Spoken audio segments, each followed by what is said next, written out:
Hey everybody, it's Tennyson E Stead, writer and director of Quantum Theory, founding member of 8-Sided Films, here with another 8-Sided blog.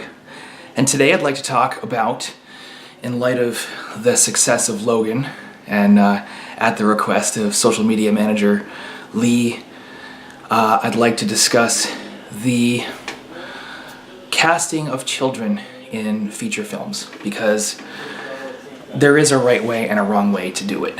And Logan did it right, for the record. I'm bringing it up as a very positive example of how kids can be used in movies to heighten the stakes of a motion picture, because kids are inherently less experienced and therefore less capable than grown-ups of big, challenging goals. And to be frank, the fear that kids will fail is the thrill for the audience, and dodging that fear is the number one mistake that filmmakers tend to make. There's two core problems that come up when we cast children. The first of which is that we have a natural impulse to help prevent kids from putting themselves in harm's way, which makes for bad drama. So from a writing and directing standpoint, more often than not, what we'll wind up doing is finding ways to have another character step in and take accountability for what's happening on screen away from the child. And that takes the scene away from the child, and it deflates the entire situation of any urgency. Actors take action. An actor is a person in a scene with a goal, taking all the steps necessary to accomplish that goal because that goal means so much to them. And the scene happens when somebody else comes in with a different goal that's in conflict with that first goal, and they're doing everything it takes to accomplish their goal, and you can't have both goals in the same space at the same time because they're in conflict. As I often use as an example, Luke Skywalker wants to liberate the universe and Darth Vader wants to enslave the universe, and you can't have slavery and liberation in the same space, so they're in conflict. When we put a child in charge of a conflict that urgent and that big, it triggers something inside us and it makes us want to protect the kids. So we write a grown-up into the situation who can actually be someone the child can follow through that goal. But it's important to leave the kid in the driver's seat. We have to let the kid take the risk, and we have to let the kid potentially fail, so that when the story succeeds, that success belongs to them and the relief is that much bigger. And that's definitely something Logan did right. It's fantastic child actor writing. A director who's fantastic at this is Steven Spielberg. When Steven Spielberg puts a kid in a movie, that kid is the person doing the stuff. Elliot is the person saving E.T. Elliot doesn't find someone to save E.T. Elliot saves E.T. from the military, which is a really big job for a little kid, and he does it anyway. One of the things that makes AI, for me, such an engaging movie is that David is responsible for David's mission. Whether or not you enjoy the film, from a writing standpoint, one of the things that Spielberg knocked out of the park was putting David in a position of personal responsibility for everything that happens to David. And that's a scary thing to watch a child go through. And that's what makes that kind of drama exciting and engaging. The Goonies. The Goonies was a situation where the kids were in charge of what happens to the kids. There was no grown-up there, sort of with a catcher's mitt waiting to catch the ball. If the kids missed the ball, no treasure. So that's the first thing. The second thing is that we think of children as these imaginative creatures. And in fact, from an acting standpoint, kids are actually extremely literal. So one of the mistakes that directors make in general is by coaching actors into mugging. Okay, mugging is a term that we use in theater that basically encompasses 3 pitfalls. And all of those pitfalls revolve around showing the audience what you want them to see, as opposed to following your action and letting them watch you. Okay? There's, like I said, 3 kinds of mugging. There's showing tone, which commonly on television we'll see actors adopt this very gruff voice to show you how urgent things are, when in fact, if somebody's ignoring their family and spending all day at work and forgetting to eat because it's so important that they catch a terrorist, for example, then we know what they're doing is urgent. Their actions speak for themselves. If they're doing all of the necessary things and going above and beyond to accomplish that goal, if they're not taking no for an answer from the people that they're speaking with, and instead insisting on getting exactly what they need, instead of relenting in the face of opposition and then hoping the universe provides them with another way, then the writer has given the actor all the tools they need to show the audience the situation is urgent without any kind of mugging, without any kind of presenting tone at all.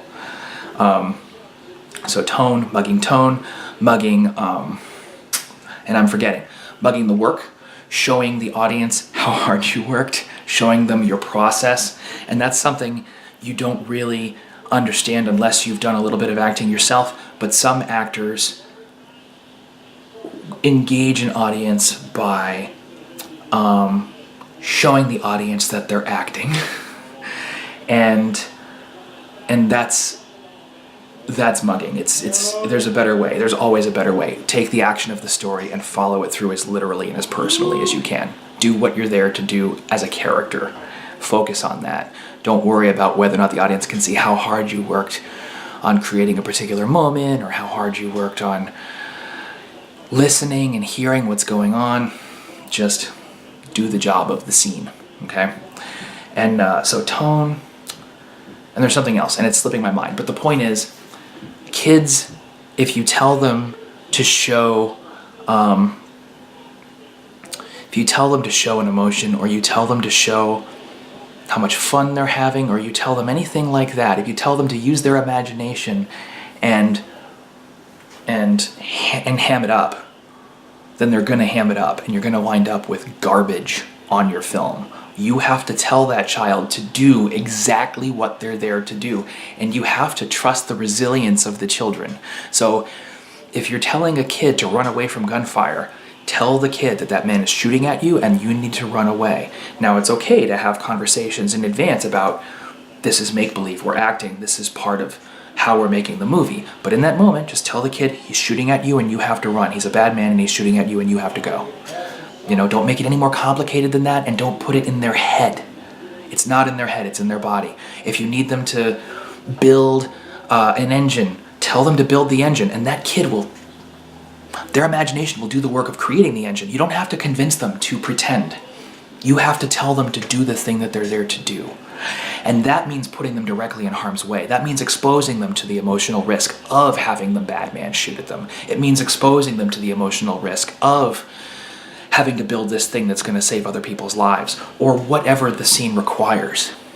And again, Steven Spielberg is very, very, very good at getting kids to do the thing that they're there to do.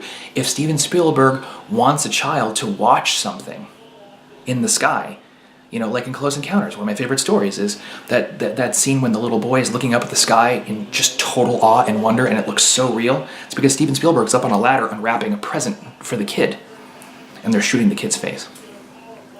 Steven Spielberg told the kid to watch, and he gave the kid something to watch, and he got the shot.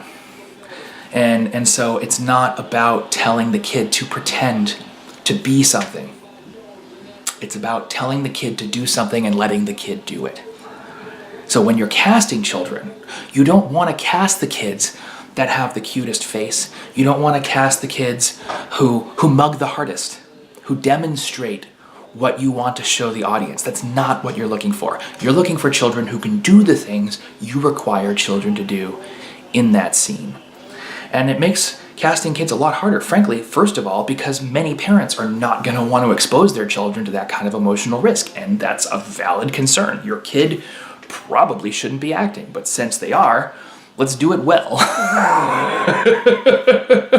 You know what I mean? If you don't want your kid exposed to that kind of emotional risk, get them out of performance. Don't have them perform badly. That doesn't help anyone. So that's the key. That's what any film that had an excellent child look, take Stranger Things. It's a fantastic child cast, and every single scene those kids are in, they're doing the thing that they're there to do. They're checking up on Eleven to see if she's okay.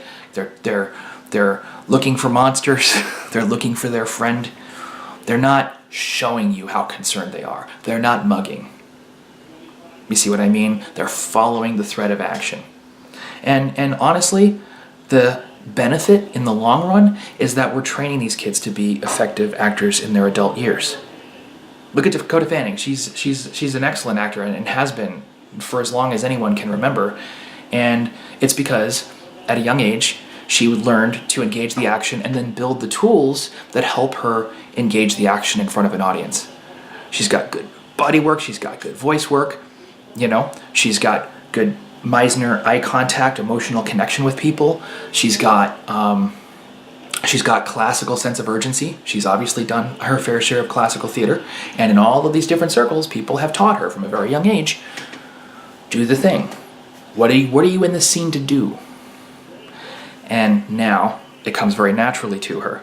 Whereas actors that grow up mugging, actors that grow up presenting things to an audience,